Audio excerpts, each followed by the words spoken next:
Bonsoir, nous sommes très heureux de vous servir ce soir à partir de cette vidéo. Nous avons été touchés par vos différentes réactions suite à la première vidéo où nous avons apporté l'enseignement sur comment reconnaître un ami. Ce soir, nous voulons poursuivre notre enseignement, cette fois-ci avec le sous-thème « Les blessures d'un ami sont difficiles à guérir ». Permettez-moi de lire avec vous ce texte biblique tiré des livres de Psaumes à partir du chapitre 41, verset 9.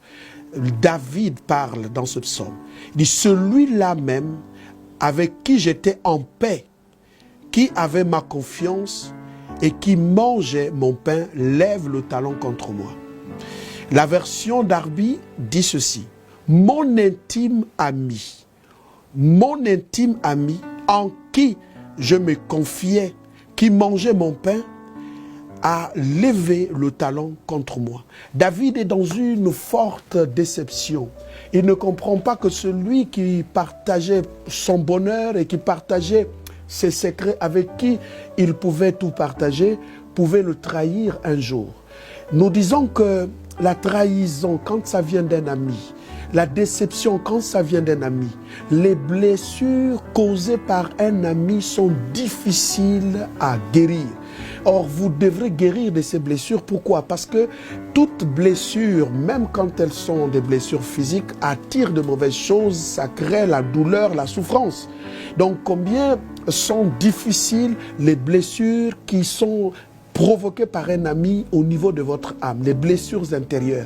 Il y a donc souvent des décisions que nous prenons parce qu'on est intérieurement blessé à cause du fait que nous avons été trahis par un ami.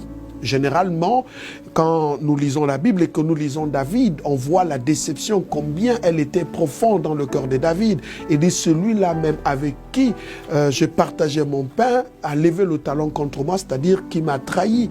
Il est le premier à me trahir. Et pourtant, il a partagé mon bonheur, la table royale, il a été avec moi, je me confiais, je m'appuyais.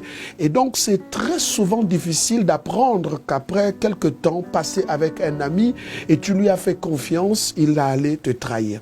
Pourquoi ces blessures sont très profondes? Parce que quand vous avez un ami et vous lui faites confiance, vous lui ouvrez la porte de votre maison, la porte de votre cœur, pratiquement il entre dans votre intimité.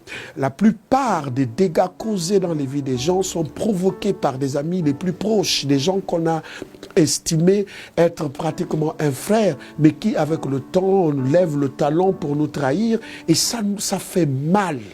Ça fait mal. Et combien sont des amis qui ont causé beaucoup de dégâts, qui aujourd'hui ont provoqué pratiquement une méconfiance. Les gens ne font plus confiance parce que justement ils ont été trahis.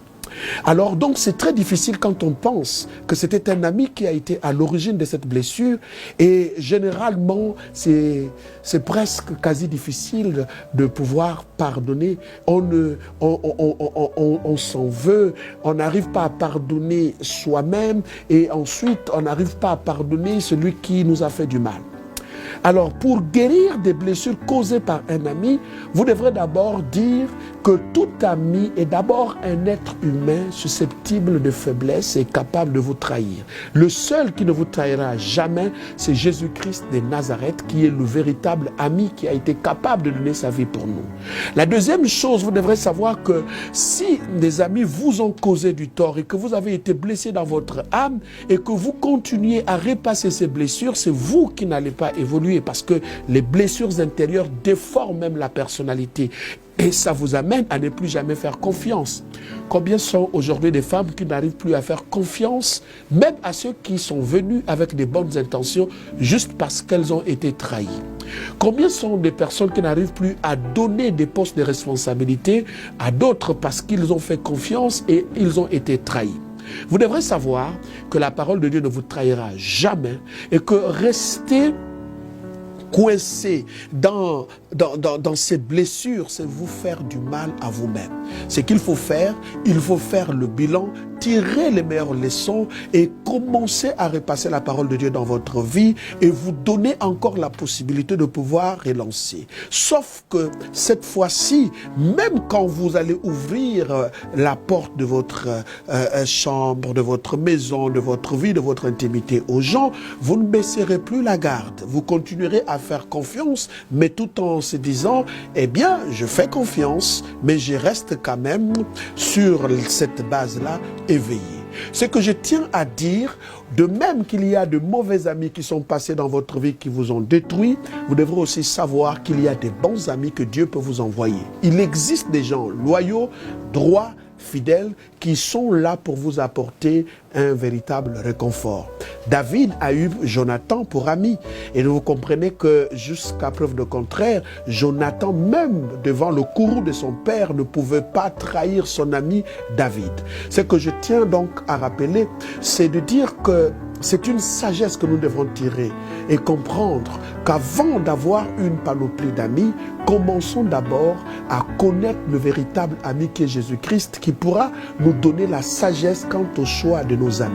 Nous pouvons avoir des amis dans le ministère, nous pouvons avoir des amis dans la vie, mais si nous ne connaissons pas le véritable ami qui nous oriente dans le sens du choix, des critères de choix plutôt, pour avoir des amis, nous ne saurons jamais choisir nos amis. Et même quand nous les choisirons, que ce soit sur les critères, la base doctrinale, il faut qu'on soit scripturaire.